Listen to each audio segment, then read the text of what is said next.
हरे कृष्णा, राधे राधे। आप सभी भक्तजनों का दिन शुभ और मंगलमय हो।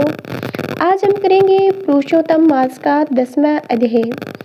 पौष मास का 10वां अध्याय सुनने के लिए हमारे चैनल को सब्सक्राइब करना। आगे नारद जी ने क्या कहा। हे तपोनिधि, परम क्रोधित दुर्वासा मुनि ने विचार करके उस कन्या से क्या उपदेश दिया, सो आप मुझसे कहिए। सुत जी बोले, हे द्विजो, नारद का वचन सुनकर समस्त प्राणियों का हित कर दुर्वासा का गुहा वचन बद्री नारायण बोले। श्री नारायण बोले, हे नारद, मेधावी ऋषि की कन्या के दुख को दूर करने के लिए दुर्वासा ऋषि ने जो कहा वह सुनो। दुर्वासा ऋषि बोले, हे सुंदरी, गुप्त से भी गुप्त उपाय मैं तुझसे कहता हूँ। यह विषय किसी से भी कहने योग्य नहीं, तथापि तेरे लिए तो मैंने यह विचार ही लिया।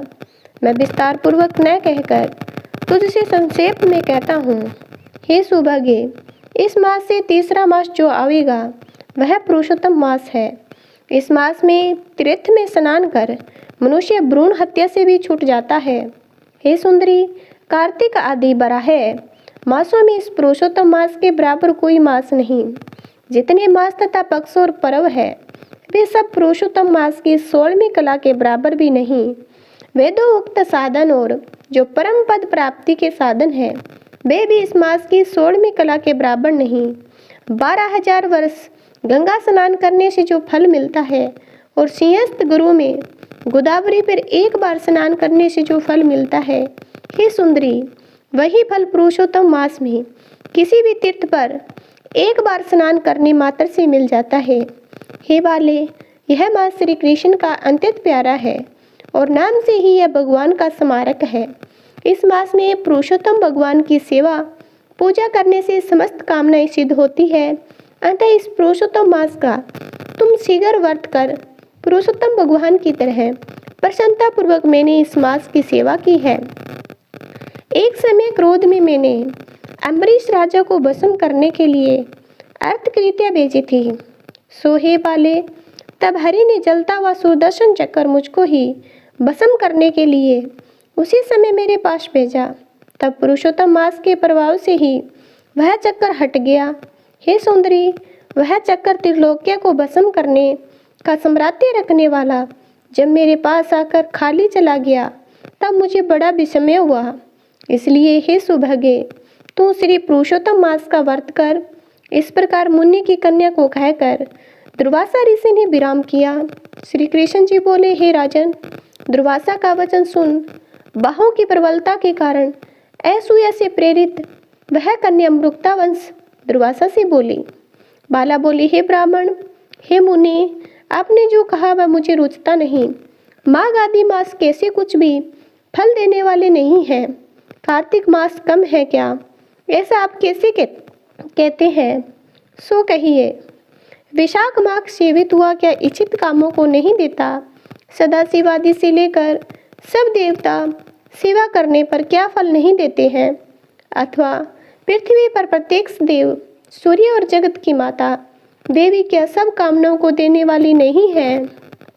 श्री गणेश क्या सेवा पाकर इच्छित व्रत नहीं देते?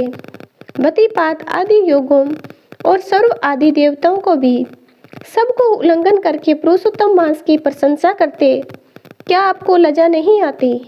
यह मास बड़ा मलिन और सब कामों में निंदित है। हे मुनि, इस रवि की संक्रांति से रहित मास को आप श्रेष्ठ कैसे कह सकते हैं? सब दुखों को छुड़ाने वाले परम श्री हरि को मैं जानती हूँ।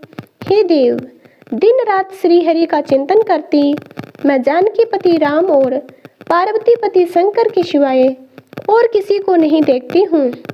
हे विपेंद्र, अन्य कोई भी देवता ऐसा नहीं है जो मेरे इस दुख को दूर करे। अंत ही मुनि, इन सब बल दाताओं को छोड़कर कैसे इस मलमास की स्तुति आप कर रहे हो? इस प्रकार ब्राह्मण कन्या का कहा हुआ सुनकर दुर्वासा मुनि शरीर से एकदम ज्वाल्यमान हो गए और नेत्र क्रोध से लाल हो गए। इस प्रकार क्रोध आने पर भी कृपया करके मित्र की कन्या को श्राप नहीं दिया और सोचने लगे कि यह मूर्खा है, हित अहित को नहीं जानती, अभी बुद्धि इसकी पूर्ण नहीं है। पुरुषोत्तम मास के महामत्य का विद्वानों को भी पता नहीं है। थोड़ी बुद्धि वाले पुरुष और विशेष करके कुमारियों को तो हो ही कैसे सकता है। यह कुमारी कन्या माता पिता से रहित दुखा अग्नि से जली हुई अंतः अति उग्र मेरे श्राप को कैसे सहन कर सकेगी।